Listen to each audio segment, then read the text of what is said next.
ඉන්න සෑමදා සතුටින් නොයා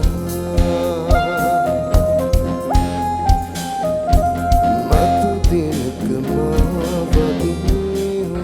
ගීතයෙන් අපි හැමදාමත් කුල්මක් කරන ප්‍රවීණයන් රසක් එකතු වෙනවා අප්‍රේල් 4 වෙනිදා බණ්ඩාරනායක ජාත්‍යන්තර සම්බන්ධ ශාලාවේ සෝසර ගීතාන සමගින් ඉතින් අපි ආරාධනා කරනවා ඔබ සැමටම මේ සෝසර ගීතාන එකතු වෙන්න. මොකද මමත් වෙනවා ඔබත් වෙන්න ඉඩාට මේ සංගීත ශිල්පීන්ගේ ඒ ලස්සන ශ්‍රවණය කරලා ප්‍රවේශපත්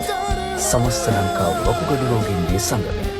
0112 68.02.51 අන්තර්ජාලය ඔස්සේ www.mytickets.lk